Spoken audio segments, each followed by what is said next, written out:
ஆண்டவராகிய இயேசுவின் நாமத்தினாலே உங்களுக்கு என் அன்பின் வாழ்த்துக்கள். இந்த நாள் கால வேளையிலும் சங்கீதங்களின் புஸ்தகம் 144 சங்கீதம் அதனுடைய 15வது வசனம் படி சொல்லுகிறது, இவ்விதமான சீரை பெற்ற ஜனம் பாக்கியம் உள்ளது, கர்த்தரை தெய்வமாக கொண்ட ஜனம் பாக்கியம் உள்ளது.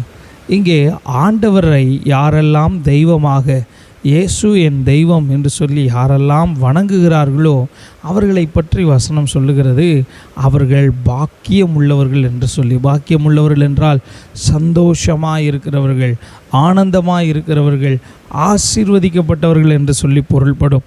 இங்கே பாருங்கள், மேலே சில ஆசீர்வாதங்களை இந்த சங்கீத புஸ்தகம் சொல்லுகிறது. 12வது வசனம் சொல்லுது, எங்கள் குமாரர் இளமையில் ஓங்கி வளருகிற விருட்சம் கன்றுகளைப் போல் இருப்பார்கள். ஒருவர் தேவன் இயேசு என்னுடைய தேவன் என்று சொல்வார்களானால் ஆண்டவர் முதலாவது அவர்களுடைய பிள்ளைகளை ஆசீர்வதிக்கிறார்.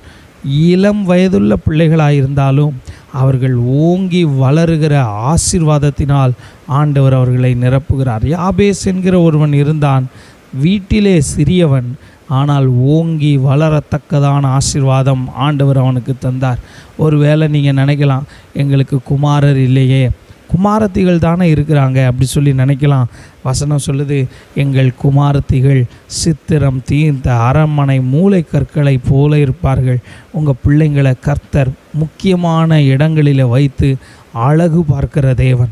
அடுத்து நீங்கள் பார்த்தீங்கன்னா என்னென்ன ஆசீர்வாதம் என்று சொல்லி 13வது வசனத்தில் எழுதியிருக்கிறது, களஞ்சியங்கள் சகலவித வஸ்துக்களையும் கொடுக்கத்தக்கதாய் நிரம்பி இருக்குமாம். எடுக்கத்தக்கதாய் அல்ல, கொடுக்கத்தக்கதாய். ஆண்டவரை யாரெல்லாம் தெய்வமாக கொண்டிருக்கிறார்களோ அவர்கள் பிறருக்கு கொடுக்க வைப்பார். அவர்களுடைய கரங்களை ஆண்டவர் ஆசீர்வதிப்பார். யோசேப்பு என்கிற ஒரு பக்தன் இருந்தான்.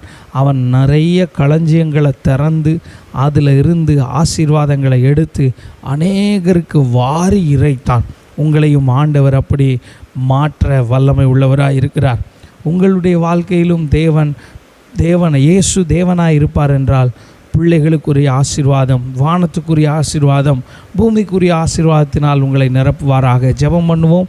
சர்வ வல்லமை உள்ள தேவனை, அன்பின் ஆண்டவரே, இந்த நாள் கால வேளையிலும் இயேசு தான் என் தெய்வம்னு யாரெல்லாம் அறிக்கை பண்ணுகிறார்களோ அவர்களுடைய பிள்ளைகளை கர்த்தர் நீர் ஆசீர்வதியும். அவர்களுடைய குடும்பங்களை கர்த்தர் நடத்தும். அவர்களுடைய பிள்ளைகளை கர்த்தர் நீர் வாழ வைப்பீராக. களஞ்சியங்கள் நிரம்பட்டும் ஆண்டவரே. வறுமையாக இன்றைக்கு இருக்கிற இந்த களஞ்சியங்கள் நிரம்புவதாக என்று சொல்லி ஜெபிக்கிறேன். இயேசுவின் நாமத்தில் ஜெபிக்கிறேன் நல்ல பிதாவே. ஆமேன், ஆமேன்.